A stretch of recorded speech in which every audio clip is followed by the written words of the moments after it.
Hello student, welcome back to my channel Samrat academy. Student, मेरा नाम है आकाश और आज आप लोगों का क्लियर होने वाला है क्लास 10th सामाजिक विज्ञान का 70 नंबर बिल्कुल पूरा। जितने बच्चे 2023 बोर्ड एग्जाम की तैयारी कर रहे हैं उनके लिए बहुत ही अनिवार्य वीडियो है और यहां से आप 70 में 70 नंबर गेन करके जाओगे। ठीक है, मैं आपको बता दूं कि इस वीडियो में बताने क्या वाला हूं।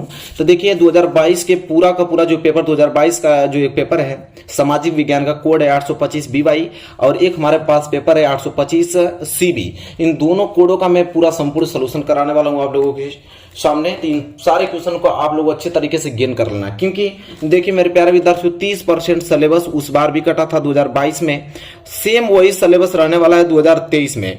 तो सबसे पहले अगर नंबर गेन करना चाहते हैं तो 2022 के जितने पेपर हुए हैं सारे क्वेश्चंस को आप उसको रट जाइए। जितने क्वेश्चन के पेपर आपके हैं सारे पेपर के सोल्यूशन में करा दूंगा। सारे पेपर के सोल्यूशन आप देख के सारे क्वेश्चन को आप अच्छे तरीके से याद कर लीजिए, क्योंकि सेम उसी पैटर्न पे चाहे वैसा ही सवाल, चाहे वैसा ही क्वेश्चन आप उठाकर तुरंत 2023 बोर्ड एग्जाम में पूरा दे देगा वो। बस कोड आपका चेंज हो जाएगा। जैसे जो सीबी का क्वेश्चन है ना, वो तुरंत उठा के किस में दे देगा, बीवाई में। जो बीवाई का क्वेश्चन है सीबी में 5 कोड बनते हैं। एक पेपर के कितने कोड होते हैं? 5 कोड। सभी कोडों को इधर उधर करके क्वेश्चन देगा। तो सबसे पहले आप इन क्वेश्चनों को अच्छे तरीके से, पेपर के क्वेश्चन जो भी अलग अलग हैं सबको तैयार कर लीजिए मेरे प्यारे विद्यार्थियों। चलिए वीडियो स्टार्ट करते हैं। सबसे पहले मैं इसको सोल्यूशन कराता हूँ 825 BY को।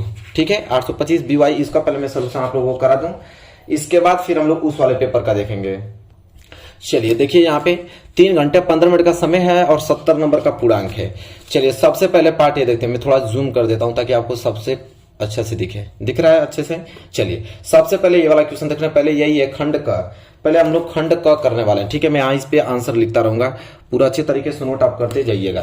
पहले हम लोग खंड क करने वाले हैं, यहाँ नोट कर देता हूं। खंड क पूरा आंसर आप अच्छे तरीके से नोट कीजिएगा।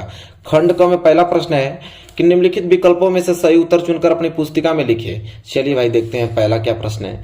पहला प्रश्न यह है कि फ्रांस की क्रांति कब हुई थी? 1688 में, 1689 में, 1914 में, 1939 में। सबको मालूम है कि जो फ्रांस की क्रांति कब हुई थी तो 1789 ईस्वी में हुआ था। कितना? 1789 ईस्वी में। तो पहले का ख जो है राइट आंसर हो जाएगा। मैं लिख देता हूं यहाँ पे, पहले का ख राइट आंसर कितना है? तो 1789। क्लियर हो गया? पहले का ख आंसर। ठीक है, कोई दिक्कत नहीं होना चाहिए आप लोगों को। पहले का ख 1789। फ्रांस की क्रांति कब हुई थी? 1789। ठीक है, आइए दूसरा प्रश्न, उसी को इंग्लिश में लिखा है। दूसरा प्रश्न देखिए क्या है कि भारत में शिक्षक दिवस कब मनाया जाता है? 10 दिसंबर, 14 नवंबर, 5 सितंबर और 15 अगस्त। तो मेरे प्यारे विद्यार्थियों, सबको मालूम है कि सितंबर ही आ गया। क्या आ गया? सितंबर ही आ गया। आज कौन तारीख है? 4 सितंबर है और कल है क्या? 5 सितंबर। कल क्या है? 5 सितंबर। अब 5 सितंबर को ही तो शिक्षक दिवस मनाया जाता है, टीचर डे जिसको बोलते हैं। तो 5 सितंबर कल आपका है। ठीक है, 5 सितंबर कल आपका टीचर डे है। तो इसका आंसर तो तुरंत मिल गया। दूसरे का ग 5 सितंबर लिखेंगे। आइए लिख देते हैं, दूसरे का ग 5 सितंबर। 5 सितंबर होगा। ठीक है, चलिए हटाता हूं इसको। इसके बाद दूसरा क्वेश्चन भी हो गया। आइए तीसरे क्वेश्चन की ओर आइए। देखिए तीसरा क्वेश्चन क्या है यहाँ पे कि भारत में राष्ट्रपिता कर किसको संबंधित किया जाता है? कहते हैं कि भारत में किसको राष्ट्रपिता कहा जाता है? महात्मा गांधी को, जवाहरलाल नेहरू को, सुभाष चंद्र बोस को, गोपाल कृष्ण गोखले को। सबको मालूम है कि भाई इसका राइट आंसर क्या होगा? महात्मा गांधी, क्योंकि राष्ट्रपिता उन्हीं को कहा जाता है, महात्मा गांधी को। तीसरे का क, तो यहाँ लिखेंगे हम लोग कि तीसरे का क महात्मा गांधी। इन सारे क्वेश्चनों को आपको रट जाना है। ठीक है, 2023 बोर्ड एग्जाम में जरूर यहां से क्वेश्चन आएगा, महात्मा गांधी। क्लियर? आइए अगला प्रश्न, प्रश्न नंबर 4। क्या है प्रश्न नंबर 4? कि संयुक्त राष्ट्र संघ का मुख्यालय जेनेवा में, न्यूयॉर्क में, द हेग में, इनमें से कोई नहीं। सबको मालूम है कि संयुक्त राष्ट्र संघ का मुख्यालय कहाँ है? तो चौथे का क्या हो जाएगा? न्यूयॉर्क। ख, चौथे का ख न्यूयॉर्क। तो चौथे का ख न्यूयॉर्क, यहां लिख देता हूं कि चौथे का ख क्या होगा भाई साहब? न्यूयॉर्क। न्यूयॉर्क होगा। क्लियर हो गया? चलिए आगे बढ़िए प्रश्न नंबर 5 की तरफ। प्रश्न 5वां, भारतीय राष्ट्रीय कांग्रेस की स्थापना कब हुई थी? 1885, 1904, 1857, 1855 में। तो भाई भारतीय राष्ट्रीय कांग्रेस की स्थापना हुई थी 1885 में। 1885 में। 5वें का क यहाँ पे लिखेंगे, 5वें का क 1885 में। क्लियर है? चलिए ये भी क्वेश्चन क्लियर हो गया। आइए अगला प्रश्न, प्रश्न नंबर 6 क्या है कि लिखित संविधान भारत में कब लागू हुआ। कह रहा है लिखित संविधान भारत में कब लागू हुआ, 15 अगस्त, 14 अगस्त, 10 दिसंबर की 26 जनवरी। तो मेरे प्यारे विद्यार्थियों 26 जनवरी को लिखित आपका संविधान भारत में लागू हुआ 26 जनवरी को। तो छठवें का क्या हो जाएगा, ग और ग कराऊं, क ख ग घ 26 जनवरी, 26 जनवरी को भारतीय लिखित आपका संविधान लागू हुआ था भारत में। ठीक है, छठवां हो गया। इसके बाद देखिए सातवां की भारतीय के किन्हीं 2 पड़ोसी देशों के नाम लिखिए। ठीक है, कि भारत के किन्हीं 2 पड़ोसी देशों के नाम बताना है कि 2 पड़ोसी देश कौन कौन है। तो मैं आपको बता देता हूं, लिख देता हूं यहाँ पे कि सातवां ये पूछता है 7वें का 2 पड़ोसी देश का नाम। तो पहला लिखिए, अरे आप बांग्लादेश बता दीजिए, बांग्लादेश। ठीक है, दूसरा आप नेपाल बता दीजिए, नेपाल। तो बांग्लादेश और क्या हो जाएगा, नेपाल हो जाएगा। ये जो है भारत के किन 2 पड़ोसी देशों के नाम है। ठीक है, यहां तक क्लियर हो गया। चलिए, तो आई होप आपको प्रश्न नंबर 7वां क्लियर हो गया होगा। प्रश्न नंबर 8वां क्या है कि भारतीय विदेश नीति के कोई 2 सिद्धांत बताइए। कह रहा कि भारतीय विदेश नीति के कोई 2 सिद्धांत पूछ रहा है। ठीक है, तो भारतीय विदेश नीति के कोई 2 सिद्धांत क्या है, तो यहां लिखना पड़ेगा हमें। ठीक है, लिख देते हैं। 8वें का हमसे पूछा है कि भारतीय विदेश नीति के कोई 2 सिद्धांत। तो पहला सिद्धांत यहां पे लिखिए आप, क्या होगा कि दूसरे की क्षेत्रीय अखंडता। तो पहला हो जाएगा दूसरे के क्षेत्रीय अखंडता और संप्रभुता के लिए पारस्परिक सम्मान, और दूसरा हो जाएगा परस्पर गैर आक्रामकता। ये जो 2 हैं वह है भारतीय विदेशी नीति के कोई 2 सिद्धांत हैं। ठीक है, चलिए इनको मैं आप लोगों को लिख के बता दूंगा। ठीक है, जितने भी प्रश्न है सॉल्यूशन दे दूंगा। पहले हम लोग इसके बहुविकल्पीय प्रश्नों को टच कर लेते हैं। ठीक है, बहुविकल्पीय प्रश्नों को हम लोग इसको पहले टच करेंगे। बहुविकल्पीय प्रश्न अब कहाँ है, तो अब आएगा आपका खंड ख में। खंड क वाले बहुविकल्पीय प्रश्न हो गया है, और ऑब्जेक्टिव क्वेश्चन खंड क का हो गया, खंड ख में देखेंगे। ठीक है, खंड ख में देखिए क्या है, निम्न में से कौन सी रोपण फसल है। पूछ रहा है कि निम्न में से कौन रोपण फसल है। तो रोपण फसल क्या है, गेहूं, चना, गन्ना, मूंगफली। तो देखिए मैं ट्रिक लगा दिया हूं यहाँ पे। ठीक है, कहा कि बार बार लिखना क्या पड़ेगा, ट्रिक लगा दिया जाए। तो निम्न में से कौन सी रोपण फसल है, गन्ना है। बात खत्म, नोट कर लीजिएगा। आगे है, निम्न में से कौन सा संसाधन पुनः चक्रीय है। पुनः चक्रीय लोहा, पवन ऊर्जा, ज्वारीय ऊर्जा, पशुधन। पवन ऊर्जा क्या है आपका कि पुनः चक्रीय आपका संसाधन है। ठीक है, देखते हैं ना इस तरह चक्री लगाता रहता है। ठीक है, चलिए आइए। 17 करा कोरबा प्रसिद्ध है। कोरबा किस लिए प्रसिद्ध है, प्राकृतिक गैस के लिए, कोयला के लिए, सौर ऊर्जा के लिए, बॉक्साइट के लिए। कोयला के लिए जो है ना कोरबा प्रसिद्ध है, ये एकदम याद कर लीजिएगा। ठीक है, ट्रिक लगा हुआ है। अगला है यहाँ पे कि निम्न में से कौन सी रेशेदार फसल है। ये प्रश्न 18 very very most important question है। इसे आप लोग ध्यान से आप लोगों को इसको ट्रिक लगाना है। ठीक है, देखिए प्रश्न नंबर 18 क्या बोला है कि निम्न में से कौन सी रेशेदार फसल। देखिए कपास, जूट, प्राकृतिक रेशम, इनमें से सभी। देखिए जूट भी रेशेदार फसल होती है, कपास भी होता है, प्राकृतिक रेशम नहीं, इसलिए घ, इनमें से सभी जो है रेशेदार फसल है, याद रखिएगा। चलिए अगला पॉइंट है 19। कह रहा है कि निम्न पड़ोसी देशों में से मानव विकास के लिहाज से किस देश की स्थिति भारत से बेहतर है। तो बांग्लादेश, श्रीलंका, नेपाल और पाकिस्तान। ठीक है, तो किसका है, तो 19 क्वेश्चन है, तो 19 का हो जाएगा ग, 19 का हो जाएगा नेपाल। क्या हो जाएगा, नेपाल हो जाएगा। यह राइट आंसर है। ठीक है, यह है, ये मत सोचिएगा इस पर ट्रिक लग गया है, नहीं, ये नहीं है, नेपाल है, इतना याद रखिएगा।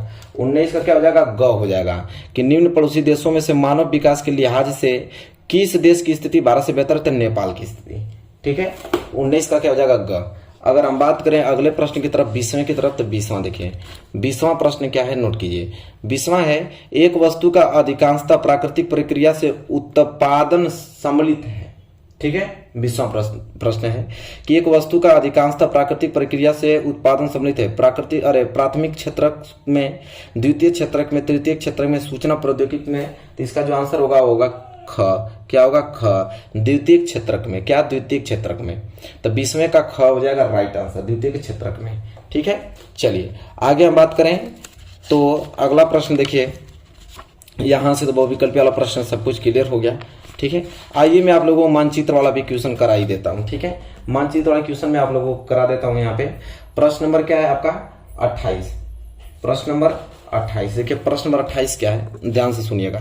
कह रहा है कि दिए गए भारत के मानचित्र में निम्नलिखित को दर्शाइए। अब मानचित्र नहीं है लेकिन इसका मैं आंसर बता देता हूँ। मानचित्र पे मैं अलग से वीडियो बना के आप लोगों को मानचित्र में भरना आप लोगों को बता दूंगा। 5 क्वेश्चन है ना, 5 नंबर के लिए। क्या है, कह रहा है कि गोदावरी नदी इस चिन्ह से निर्मित कीजिए।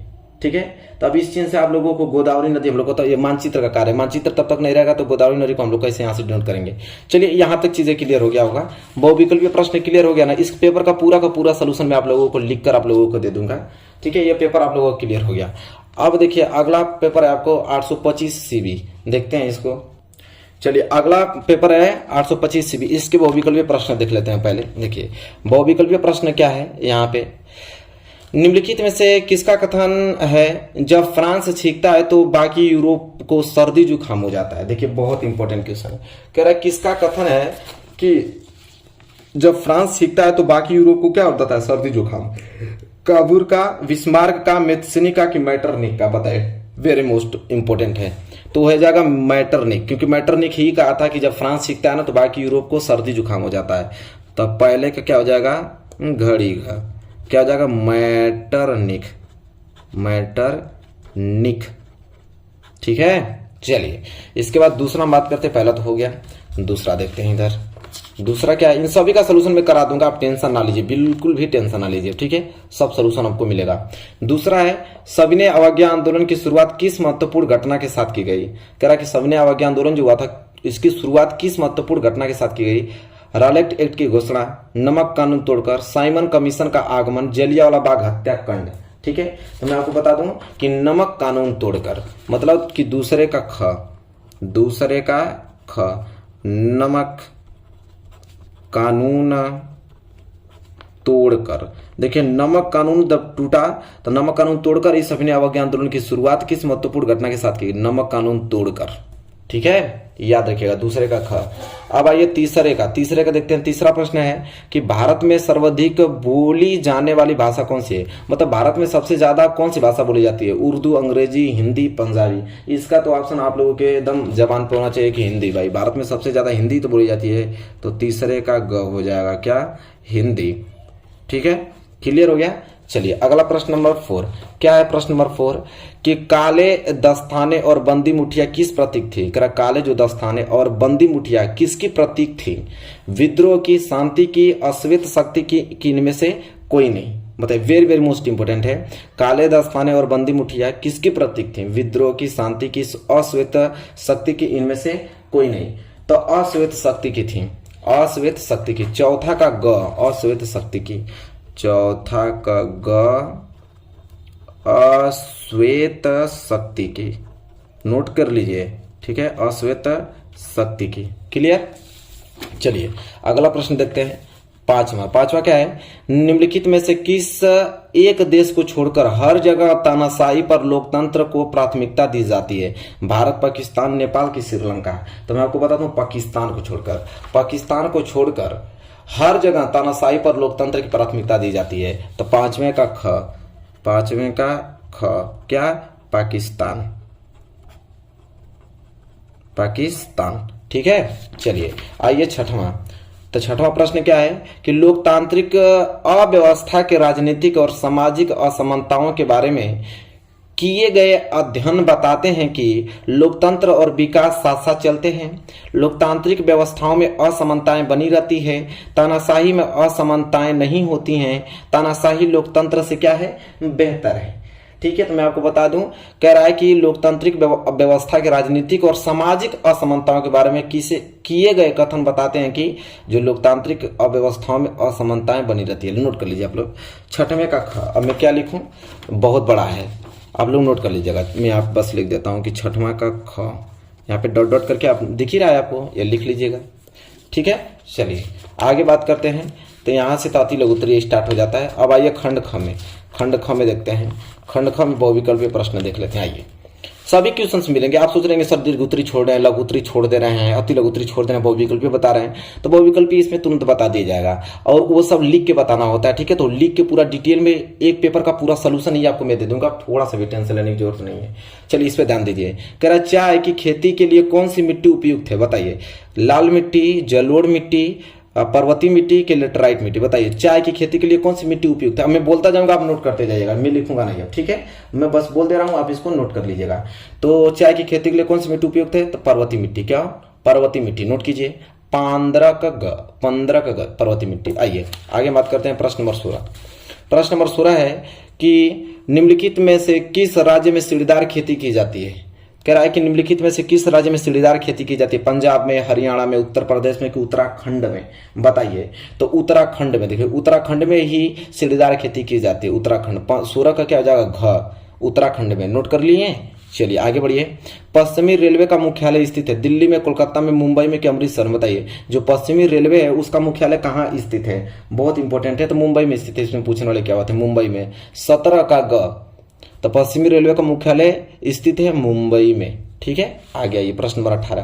कह रहा निम्नलिखित में से कौन सा विकसित देश है? Brazil, Bharat, France, Bangladesh. चारों में से बताना कि कौन विकसित देश है, ठीक है? तो मैं बता दूं फ्रांस। फ्रांस जो है इन तीनों से विकसित देश है, ठीक है? चलिए क्लियर हो गया। 18 का क्या? ग। नोट कर लीजिए। चलिए अगला प्रश्न आइए। 19 है कि भारत में जीविका का प्रमुख स्रोत है। कह रहा भारत में जीविका का प्रमुख स्रोत है उद्योग, कृषि, व्यवसाय कि इनमें से कोई नहीं? बताइए कि भारत में जीविका का प्रमुख स्रोत है उद्योग है कि कृषि है कि व्यवसाय है कि इनमें से कोई नहीं, ठीक है? तो मैं आपको बता दूं कि भारत में जीविका का जो प्रमुख स्रोत है वो कृषि है। 19 का ख, कृषि, ठीक है? आइए अगला प्रश्न। कह रहा प्रश्न नंबर 20वां है कि भारतीय रिजर्व बैंक की स्थापना कब की गई?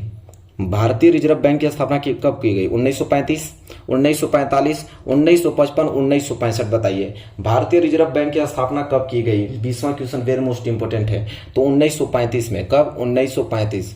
तो 20वें का क जो है राइट आंसर हो जाएगा 1935 में। तो ये खंड ख का भी हमने बहुविकल्पीय प्रश्न बता दिया। अब तो आपका लघु उत्तरीय, दीर्घ उत्तरीय, इधर मानचित्र है। कल मैं एक वीडियो लेकर आऊंगा मानचित्र का, उस पर पूरा मानचित्र आप लोगों को 10 नंबर का मानचित्र पूछा जाता है, 200 बता दूंगा आप लोगों को, 10 नंबर पूरा क्लियर हो जाएगा। दोनों का हमने सोल्यूशन बहुविकल्पीय करा दिया है। अति लघु उत्तरीय, लघु उत्तरीय, दीर्घ उत्तरीय का क्वेश्चन आपको लिखित मिलने वाला है, ठीक है? लिखकर मैं आपको बताने वाला हूँ। तो आई होप आपको क्लियर हो गया होगा। इन सारे क्वेश्चन को तैयार कर लीजिएगा मेरे प्यारे विद्यार्थियों, 2023 बोर्ड एग्जाम में जरूर पूछा जाएगा। आई होप आपको क्लियर हो गया होगा। वीडियो कैसी लगी बताइए। वीडियो अच्छी लगी तो प्लीज लाइक कीजिए और चैनल पर नए तो चैनल को सब्सक्राइब करके बेल आइकन को प्रेस कर लीजिए। मिलेंगे एक प्यारे से नेक्स्ट वीडियो में, तब तक के लिए धन्यवाद।